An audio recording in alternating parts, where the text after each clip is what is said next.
everybody, it's time to stop, drop, and art. Today we're going to be doing watercolor and we're going to be doing an outdoor scene. Someone walking in the rain with an umbrella. Woo! When I was little, they always told me it was bad luck to open an umbrella in the house. So we'll see what happens. So you're going to want watercolor paper or mixed media paper if you don't have watercolor paper. You're going to want your watercolors and a paintbrush and some water and some paper towels. But before we paint, we're actually going to draw the girl and the umbrella. And it's going to be easy. If you want it to be a boy, you could make it a boy. I'll explain that part when we get there. So you're going to need pencil and an eraser and probably a Sharpie. Forgot that part. I think it's raining. So I have my supplies, and the first thing I'm going to do is get out my trusty pencil. This is a woodless pencil. The whole thing is made out of graphite. It's pretty cool. I like this pencil. And the first thing I'm going to do is make a circle with my pencil close to the top of the page. And my circle is going to be about that big. It's not a perfect circle, and that's okay. Doesn't have to be a perfect circle. So make your circle right about there on your page. And then I'm going to put something under that circle. I'm going to put a shape right under that circle that looks like this. Kind of looks like a hot air balloon or like a crystal ball on a stand. So this shape is a diagonal line, then a straight line, then a diagonal line right underneath my circle. And the next thing I'm going to do is a triangle. Now at this point, if you want your person to be a boy, you would probably not do a triangle, probably, because the triangle is going to be a skirt. It's not a complete triangle. It's not going to go all the way up. I mean, you can if that makes it easier for you, and you'll just erase it later. So I'm making a triangle here. If you want yours to be a boy, at this point, you would just do a long, I guess just do a long, no, better make it a rectangle. A long, tall rectangle like that. If you want it to be a boy, or maybe you want it to be a boy wearing a skirt. That's up to you.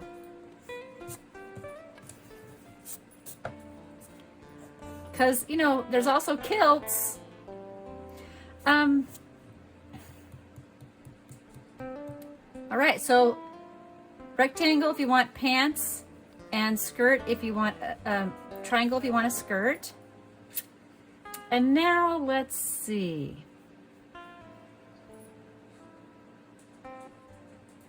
I think if you are going with the skirt, which I think is probably going to turn out looking better, we're going to go from this point down and make kind of a triangle shape.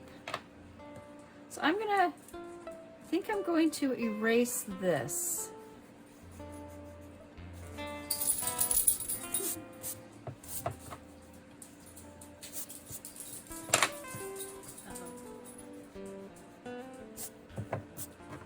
And this is what we're left with.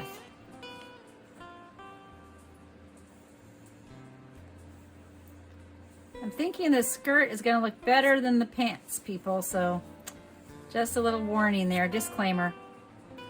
All right, this is our basic shape. Now let me see. I think we want to put another shape here. So let's do a kind of a diagonal line coming down right about here. That goes like that. And one here that comes down like this.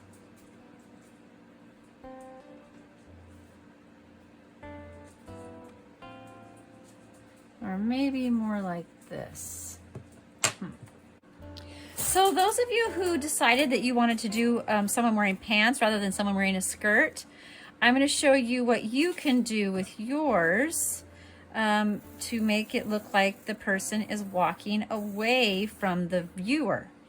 So what you want to do is make a line right about in the middle of your rectangle at the bottom, right about in the middle, maybe a little off to the side, going up to about there.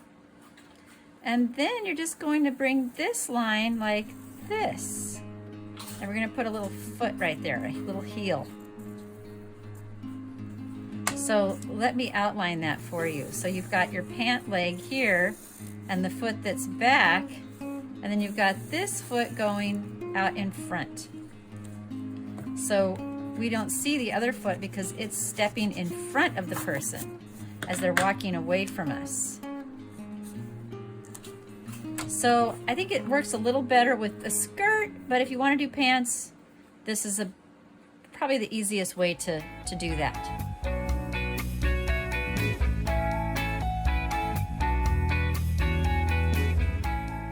So it looks like those are the arms that are going to be holding the umbrella. All right, so we're looking at this person from behind. They're walking away from us on a rainy street. And this circle is the umbrella.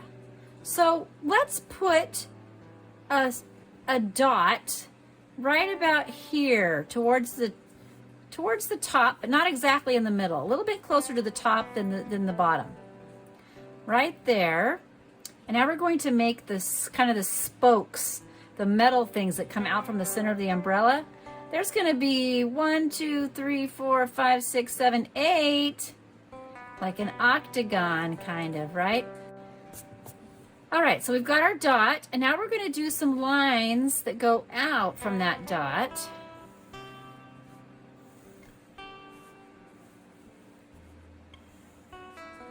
That looks pretty good. I have one going right through the middle, and one that goes this way, and one that goes this way. So really there's only 1, 2, 3. Kind of an X with one going right down the middle.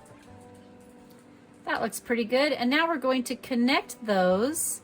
We're going to go like this, because umbrellas do that, don't they? They kind of cave in a little bit. They're concave. All right, now we can erase that line. So what I did was I went from each point to point. So I went from this line, the tip of this line, to the tip of this line. And I curved in a little bit as I went.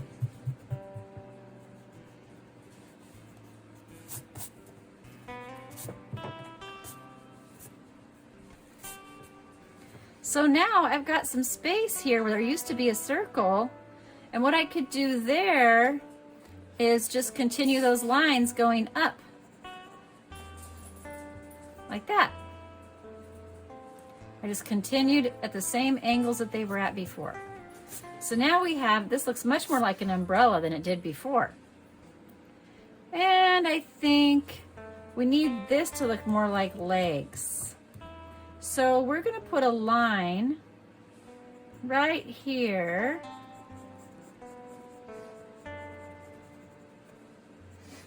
Not exactly in the middle. This one is wider than this one.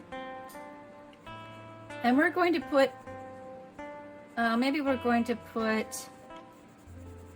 a little triangle on the end like that. It's like a shoe. It's like someone's walking away from us. All right, now the last thing we're going to do is make this skirt a little less stiff. It looks like it's just been ironed with glue or something. It's just super stiff. So let's round out the bottom of the skirt a little bit, just like we rounded these in. Let's round the bottom of the skirt out. So let's make a little bit of a curve like this, going from this side all the way over to this side. So it's a little bit curved. Now we can erase that straight line. And let's do some pleats. Make some lines going up, just a few, like this. 1, 2, 3, 4. Lines that go, they point up towards her waist. So up, and they're pretty evenly spaced. All right, I think that's good. So we're gonna get out a Sharpie now and trace this before we paint it. All right, so if you had put pants on yours, then yours would just come down like this with this leg behind and this leg in front. So I'm gonna go ahead now and trace over the lines that I want to show up in my painting, because sometimes when you watercolor, the pencil lines just kind of disappear. My Sharpie is too dry. I want nice, smooth, dark Sharpie lines. I'm gonna have to find a different Sharpie. All right, let's see if this one's better. Is it plain? So can you see now? This is her waist, and these are her arms. And then I might want to make my skirt just a little less stiff.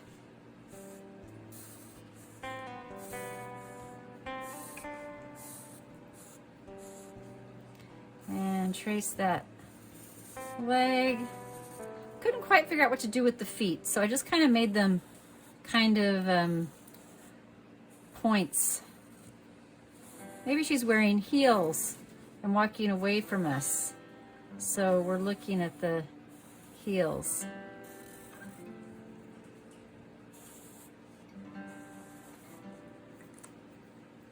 All right, so we started out with some basic shapes and we turned it into a cool picture. So now we're going to watercolor it. So you might be wondering, well, what if I don't have watercolor paint, Julie? What am I gonna do? So I am pretty sure that you have either tempera or acrylic at home if you don't have watercolor.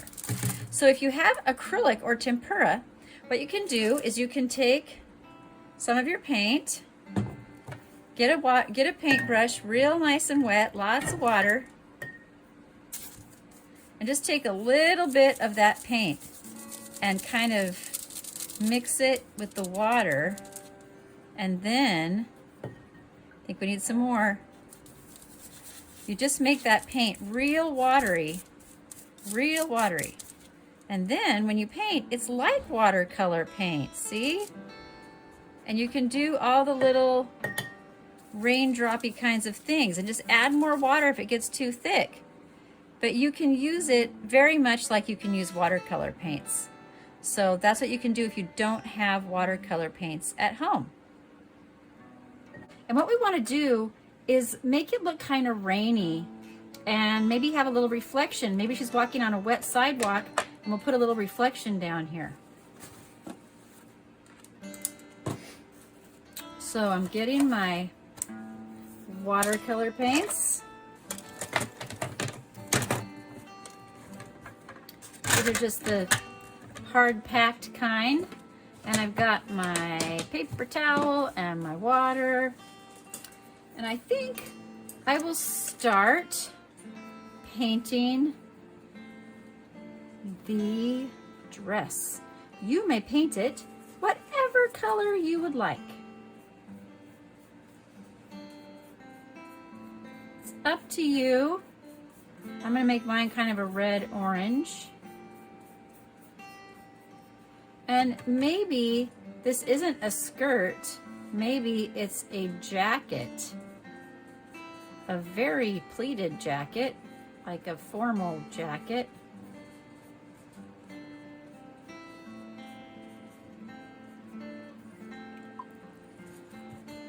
And maybe she's wearing shoes that match, so I'm just gonna do that. Now, she could be wearing tights. Let's put some purple tights on her.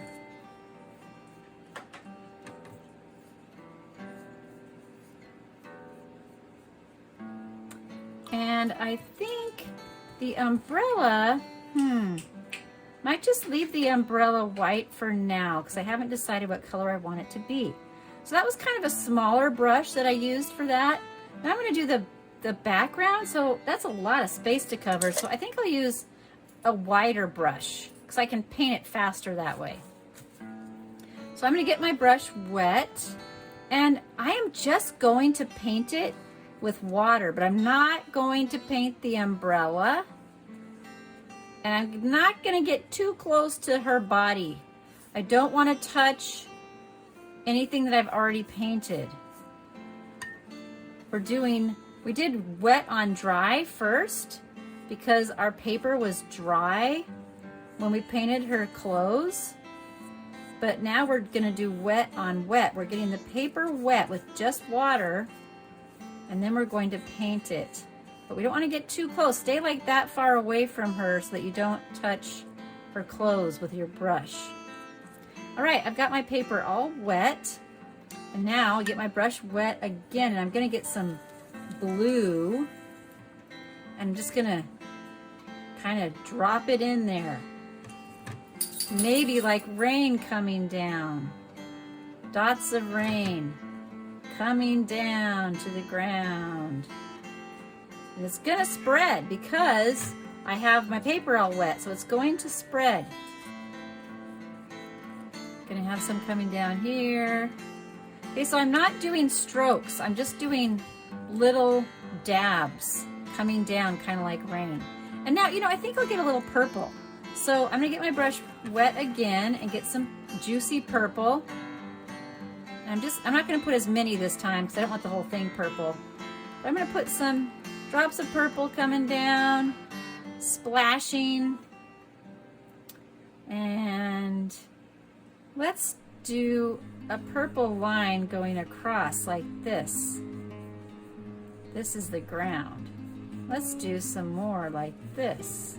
So our strokes for our ground go across horizontally, whereas the rain is coming down vertically. Although my paper is warping. Uh-oh. My paper is bending. That happens sometimes when you do watercolor, and my raindrops are going sideways.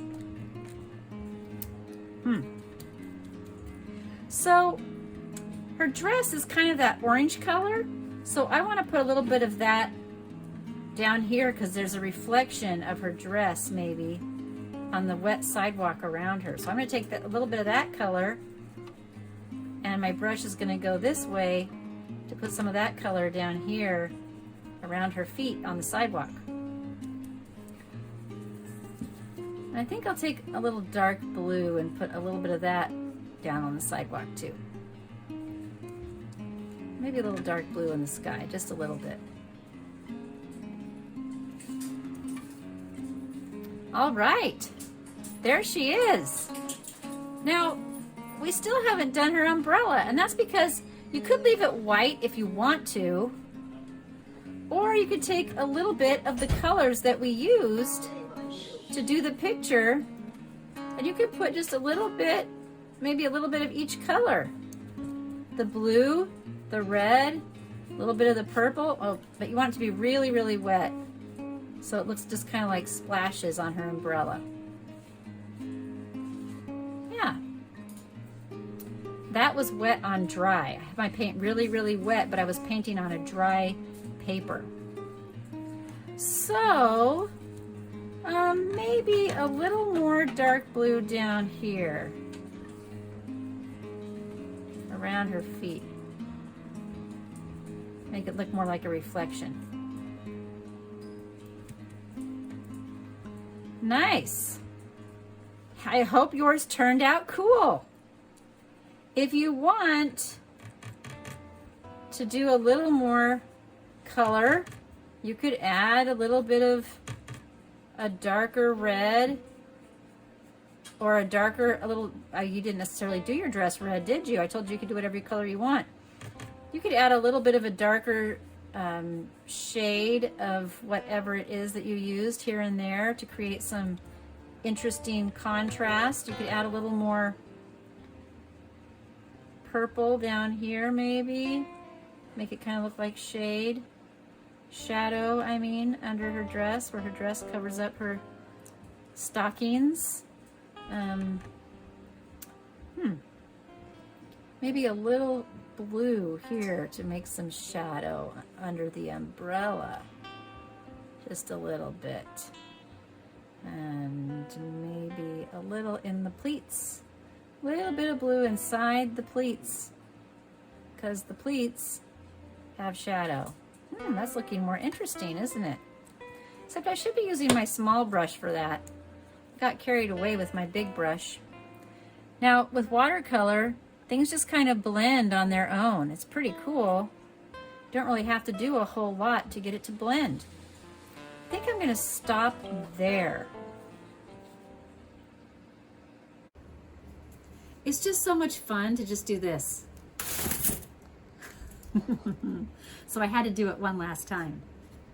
So I hope your picture turned out great. You had fun doing some art, and I hope that you will try some more watercolor this week. See how it turns out. Maybe you can think of your own subject. See you next time.